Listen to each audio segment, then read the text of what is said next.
Hi, this is Thunder E from Booredatwork.com. I know you guys have been waiting for this, so here is our full review of the Samsung Galaxy S3. Here is the Samsung Galaxy S3, and let's take a look at the hardware again. I have two versions here. This is the AT&T version, and this is the T-Mobile one. Of course, I just wrapped in this casemate case. So what we have here is a device with a 4.8-inch HD Super AMOLED display. This is a 720p display. You can see the display here. Very nice, very clean design. You've got one central button, which is your home button. You've got your touch sensitive buttons that light up here for your menu and your back button. You do have a front-facing camera, and of course that's the sensor there in front. In the back, you've got an 8-megapixel camera, LED flash, speakers. You also have a microSD card slot because you can open up the battery bay here, and you can actually expand your memory up to 32 gigabytes in total. So let's take a good look at the device here. There are a couple of things we're going to go through and we'll show you differences here. We'll use the T-Mobile version first. So the first thing you notice here is you can see in your lock screen, you can actually customize your lock screen to have your date, weather, location with the AccuWeather. You can also add in a AP newsreel, so you can actually see the latest updated news. I just have to refresh that there. I haven't refreshed it from 624, but you can see you can add that to it. So without actually opening your device or actually unlocking your device, you have access to weather and news off the bat. The other cool thing is you can also access your notification bar. Sorry about that. You can actually get notification bar by just pulling that down. Even in the lock screen, you can actually access your notification bar. And you can see Android 4.0, you can close that out. So let's jump right in here. It's got that nature UX. So one of the main things you'll notice with the Galaxy S3, it's very smooth. This runs the S4 processor. So it's very fast, very smooth, Android 4.0. And the other thing here is that it has 2 gigabytes of memory, of RAM, if you will, which is the first smartphone to ever have up to 2 gigabytes of RAM. Even tablets don't have 2 gigabytes of RAM, which will jump into good use here. So you can see you do have that quick scroll feature. You can scroll through, but your wallpaper is static. It doesn't actually, it's not a scrolling wallpaper. Same thing, your app tray. You can scroll through your app tray, and then you can slide over to widgets, or you can check out what you've downloaded. So these are my downloaded apps here. Very simple, very easy. One of the few things I'll mention that it doesn't have with typical Android 4.0 functionalities is the easy way to create folders. So you can actually drag and attach to create a folder. That doesn't happen. To make a folder, you have to hit the menu button and you have to create folder, which it's very disappointing because that's a simple feature you have in Android 4.0 that isn't here. But you can see you just have to drag and drop into the folder, and then you can definitely rename your folder whichever way possible. Hopefully this changes in the future, but we don't know yet. You have quick access to your settings in your notification bar. There's also extended settings in your notification bar for Wi-Fi, Bluetooth, and GPS. And you do have the ability to access the multitask, which there isn't a multitask button. All you have to do is hold down your home button, and that brings that up. And very similar multitask view as you have in stock Android 4.0, where you can swipe left or right to kill applications, or you can jump into applications whichever way you feel like. Very simple process in there, as you can see. So easy and pretty much straightforward overall. So a couple of things about this, about the Galaxy S3. Now, both the AT&T and T-Mobile versions do come with some pre-installed applications. Not much in the AT&T version. You do have some AT&T account software, if you will, and also comes with YP Mobile. Meanwhile, here on T-Mobile, you do have a few more extra pieces of software. Some of the T-Mobile account software, as well as a few other bloatware, but not much to cripple the system in a sense. I'm sure if you've checked out our benchmark as well as our benchmark videos for the AT&T and T-Mobile versions, the AT&T version did much better because it has fewer bloatware software on here, so that is just something to take note. But in terms of performance, you still get the same performance on both devices. Actually, across the board, you should get the same performance on AT&T, T-Mobile, Sprint, and Verizon versions of the Samsung Galaxy S3 because literally it's the same device. There are no hardware changes. Software changes are also pretty much software. It's pretty much the same except carrier-specific content, if you will. But overall, you have the same kind of software on there. Flipboard, of course, is an app that is pre-installed on all devices, if you will, and just a few other things that are different here and there, but pretty much similar overall.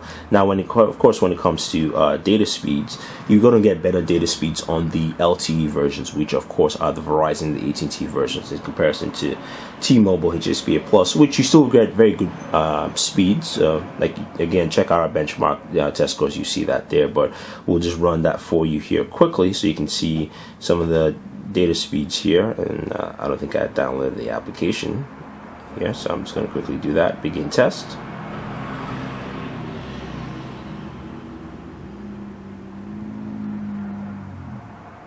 So while that's downloading, you can see that here.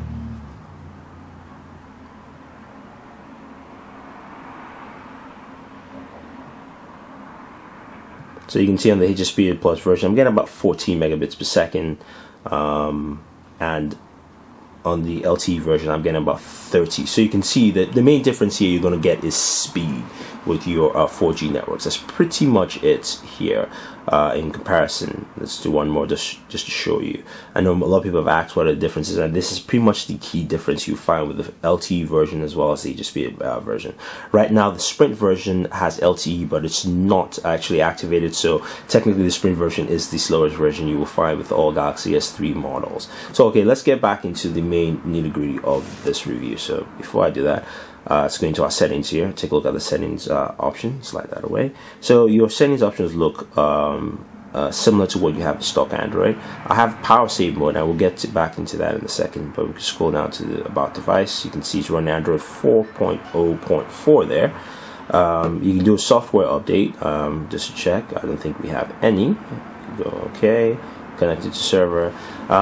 What you find here is that the Galaxy S3 is a device that has a lot of different tricks and options you can pick through and use, and there are a lot of little nifty things you can do with the device without actually using the basic device function. So for instance, the easiest and coolest thing is actually taking a screenshot. Stock Android, you have to hold the power button and the volume down. In this, you just actually swipe across the screen and boom, you've taken the screenshot. It says screenshot saved. Very simple, easy process to do. You have different functionalities like that. You also have the ability to actually call someone from a text message. A simple process. I'm sure you've seen our videos where you're texting a friend, and instead of you hitting the person's name to access the number, you can just bring the phone up to your ear and it will automatically dial and call. Now to do those, all these functionalities are all in the settings, which will show you more in-depth details in our tips and tricks, OS tips and tricks for the Galaxy S3. But you can see here in settings, you do have different settings. You have NFC, S-Beam, Wi-Fi Direct, which come into play in different functions. So the S-Beam is when you're transferring different things, and we can show you that quickly here, which we did earlier. But say we go to our gallery and we want to transfer a photo of some sort. So we have this photo here, and we have this photo, and we just basically go to our Galaxy S3 here, tap touch, you can see touch to beam, touch, and it's transferring. So I basically have transferred that photo over by just tapping and touching. It's a very simple process. So these are the kind of things that the Galaxy S3 has software wise that go a long way in making this a very unique device, and something's changed. Like you can see, I already transferred that photo over. A couple other things also you notice is that with the Galaxy S3, you can actually access your notification bar in applications that usually don't have the notification bar showing. So you just have to slide up a little from the top, and the notification bar comes out. In other Android devices, Android 4.0 devices, you cannot access the notification bar. So it's nice, simple, little trick there you can actually use and add to your device. The other cool thing, which we've seen in a couple of Samsung Galaxy S3 ads, is the ability to play video and do other things. So I'm going to play this one of the stock videos they have here, Escape from Dusty City, and I am going to reduce the volume. So you can see the video is playing up top. I can have that video playing on my home screen, and you know what, I want to surf the web and check for some details. So it's blocking my way. I can just move the video around, do my search. Actually, and the video just ended there, but you get the whole idea. So it's a very simple process of, again, playing video and doing other functions. It's a 15-second video, so it will cut off pretty quickly, but you can see I can move it around and do stuff with it, and I can go back, access the video, and then pause the video from there. So it's a very cool feature. I mean, I don't know how practical it is for a smartphone. I can see this working well with tablets, definitely, but again, it's something your Galaxy S3 can do that most other devices can't do. It's got enough memory to handle that kind of process, and also, I mean, it just looks pretty cool. So, you know, if you want to brag about your phone, that's a pretty good feature to have to brag about with the S3 here. Another thing also to look at is the camera. We're not going to go into deep details on the camera, but you can definitely check out our camera tips and tricks as well as the camera review. But the camera itself it's a well in-depth with features here. You have the ability to record and take photos at the same time, where you hit the record button, and you have the ability to take photos. You have different options like share shot, where you can share photos with friends while you're taking pictures of your Galaxy S3, as long as they all have Galaxy S3. So as you're taking photos, you're sending it over to your friends' phones immediately. You also have buddy shot, which allows you to basically auto tag your friends in photos as soon as you take a photo of them. As long as their face is easily recognizable, it tags them, and from their photos you can actually make phone calls, send them a text message from the photo. So say you're going through your photos and as you see a friend you haven't spoken to a while, you can easily just jump in and send them a text message or an email and say, hey, haven't spoken to you in a while. So the camera itself has a lot of cool functionality in there overall to give you a good in-depth analysis. Now also, gaming on this device has been very good. We've tried out a bunch of games. You can check out our gaming video of the Galaxy S3, and I can tell you it handles games very well. It's very smooth. You have very little issues in gaming. Most of the issues I've come across have been the fact that most games have not been optimized to work with the Galaxy S3, which will come from updates from the developer. But that there's just a couple of few things there. And finally, people are going to ask me about battery life. So how's the battery life on the Galaxy S3? Battery life is slightly varied in the sense where when I haven't turned on when I haven't turned on power save mode, I get about 13 to 15 hours of battery life depending on use. Now I'm a power user, so if you're not a power user, you should get more. Now with the power save on, I get about 19 hours of battery life. So very good battery life because you've got that 2100 milliamp battery, and also Android 4.0 gives you better battery functionality. You also have the ability to you also have the power save function, which gives you also better battery functionality. So overall, with the power save off, you do get about 13 to 15. With power save on, about 19 hours battery life, which is enough to last you for whatever kind of duties you're doing during the whole day. Also, the other thing I forgot to mention earlier, it's call quality. It's very simple. It's still a phone. It has a function as a phone. How well does it handle voice calls? It does very well with voice calls. Clear, crisp, no distortions or heavy amount of static or anything like that. You can easily hear people on the other line. Also, the speakers work very well if you put it on a speakerphone, so it's very clear, it's crisp, and it's sharp. The one thing I actually never did show was the front-facing camera, so I guess I'll just quickly show you guys that here. Front-facing camera is good. It's decent. It's a 1.9 megapixel camera. You can see me right there on screen. It works well with Skype. I'd say functions very well overall. Now that's pretty much it for the Galaxy S3. Now you're probably going to ask, what don't I like about the device? There are a few things that a little bit annoying. For instance, the whole idea of using the front-facing camera to actually track your eyesight to, keep the screen either dim or lit doesn't work too well.